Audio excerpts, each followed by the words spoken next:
Une production du studio Agri-Techno.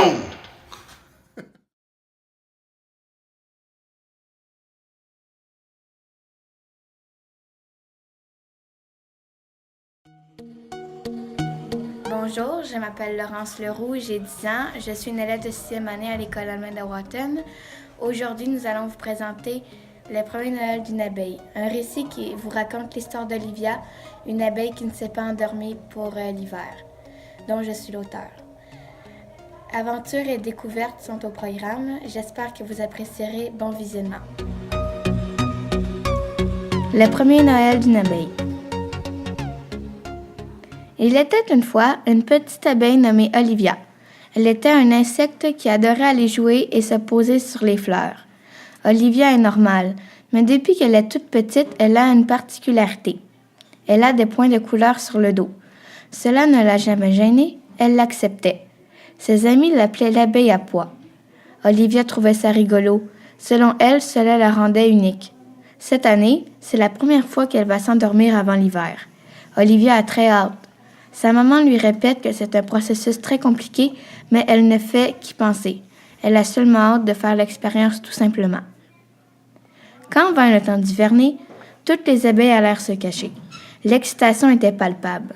Sa maman lui répéta une dernière fois « Tu sais, Olivia, nous serons endormis pendant 6 mois.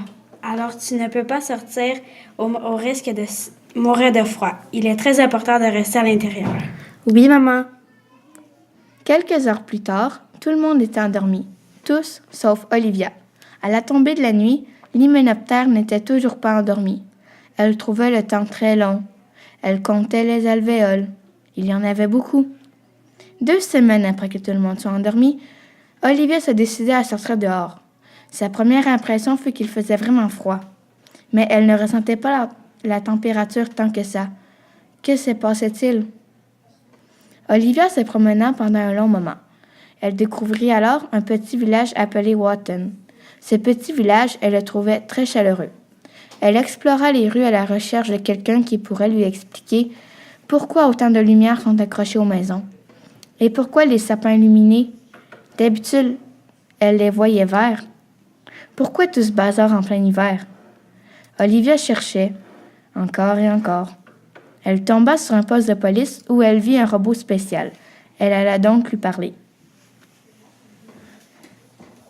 Bonjour, je m'appelle Olivia, je suis une abeille et je me suis pas endormie cet hiver. Bonjour, je suis Spark. Je suis un robot policier. Je suis programmé pour surveiller les excès de vitesse des habitants. Je suis heureux de te rencontrer. C'est un plaisir de répondre à tes questions. Merci, tu es très gentil de vouloir m'aider. Mais pourquoi il y a autant de décorations et de lumière? C'est parce que c'est Noël. Ces fêtes consistent d'abord à l'anniversaire de la mort de Jésus.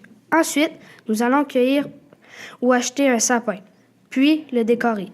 Il y a aussi le Père Noël. C'est un homme bédonnant et habillé en rouge et blanc parce que la compagnie Coca-Cola a voulu faire succès. Il s'appelait à l'origine Saint-Nicolas. La veille de Noël, il distribue les cadeaux dans les maisons en entrant par la cheminée. Les enfants ont l'habitude de lui laisser quelques biscuits et un verre de lait, comme une collation. Merci beaucoup, Spark. Grâce à toi, j'en sais un peu plus. Je sais maintenant pourquoi il y a autant de décorations. Ça m'a fait plaisir. Je te souhaite de joyeuses fêtes.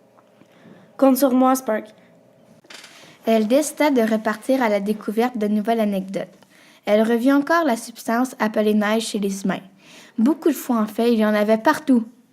L'abeille continua d'explorer pendant quelques minutes jusqu'à ce qu'elle tombe sur un robot.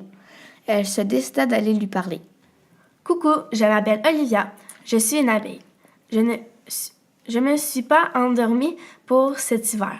Et c'est la première fois que je sors quand tous mes consoeurs sont endormis. Allô, je me nomme Botley. Je suis un robot qui veille à ce que tous les citoyennes et citoyens de Wharton soient heureux ou heureuses. Je circule dans les rues à la recherche de gens malheureux et je leur donne un peu de bonheur. C'est facile pour moi, puisque j'ai de grands yeux. En as-tu besoin de bonheur? Non, mais c'est très gentil de me l'avoir proposé. Écoute, comme c'est la première fois que je sors l'hiver, je n'en sais pas beaucoup sur les fêtes appelées Noël. J'ai rencontré Spark et il m'a aidé en répondant à mes questions. J'en ai encore. Voudrais-tu m'aider? Bien sûr, mais avant, j'ai moi aussi une petite question. Est-ce que tu es un robot, toi aussi? Non, je suis une abeille. Pourquoi dis-tu cela? Pendant un certain moment, Botley réfléchit à sa réponse. Elle voit bien qu'Olivia est mal à l'aise. La marchande de bonheur répliqua donc. Tu devrais aller voir Ellie. C'est un robot scientifique. Merci, tu es trop gentil. Je vais essayer de le trouver. Après de chaleureuses salutations, Botley partit faire son travail et l'insecte reprit son chemin à la recherche d'Ellie. L'hypothèse de celle-ci lui avait vraiment ébranlé l'esprit. Elle resta sur place pendant un bon moment. Cependant, elle était très fatiguée et elle décida de faire une sieste en dessous d'un arbre. Après s'être réveillée, elle poursuivit son chemin et elle tomba finalement sur une petite ferme. Elle décida d'y entrer. Au seuil de la porte, c'était très sombre. Elle entendit des voix et des beuglements. Elle avança et découvrit un robot qui s'occupait de sa ferme. Il chantait et grattait le fumier des vaches. Il avait l'air très comblé et très heureux. Olivia se disait qu'il fallait bien tenter sa chance. Elle alla donc bavarder avec lui. Bonjour, je me nomme Olivia. Je suis une abeille. Je suis à la recherche d'Ellie, le soi-disant scientifique qui en connaît le plus sur les robots. Le connais-tu? Bien sûr, c'est moi. Pourquoi veux-tu me parler? C'est parce que j'ai rencontré Botley, que tu connais probablement, et elle m'a fait part de son hypothèse que j'étais possiblement un robot, car je ne suis pas endormie. Elle m'a aussi conseillé de venir te rencontrer. D'accord, je veux bien te sculpter. C'est parfait. Ellie l'emmena dans un corridor mince et étroit. À la fin de ce long moment très ennuyant, il lui donna le diagnostic. Elle était bien un robot. Elle éclata en sanglots. « Oh non, personne ne voudrait m'adresser la parole. » Ellie tenta de la réconforter. Mais non, tu vas voir. Je vais faire quelques recherches pour savoir ton utilité, comme chaque robot. Pour ma part, je suis programmé pour aider les humains avec leurs animaux. Spurk, lui, surveille les excès de vitesse des habitants. Botley donne du bonheur. Être un robot n'est pas nécessairement négatif. Il y a quelques points positifs, tu vois? Oui. Malgré l'énorme inquiétude qui la hantait. Avec tous ces événements, Olivia avait le moral bas. Celle-ci se demandait quelle serait la réaction de ses amis et de ses proches. Elle alla demander à Ellie quelles étaient ses utilités. Vous êtes un robot. Vous êtes alors bien un robot et votre utilité sert à sauver l'intention des abeilles. En revanche, il y a aussi autre chose. Vous servez aussi à contribuer à la fête de Noël pour aider les citoyens dans leurs projets. Cela était assez génial comme utilité. Olivia était vraiment heureuse. Cela vous convient-il? Oh oui, merci de tout cœur, Ellie. Vous êtes tous formidables. Elle remercia tous les automates qui ont contribué à la recherche de son attribution comme robot. Bises et câlins étaient au rendez-vous.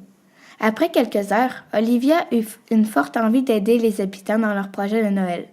Par contre, le soleil était déjà couché, donc elle ne pouvait pas commencer.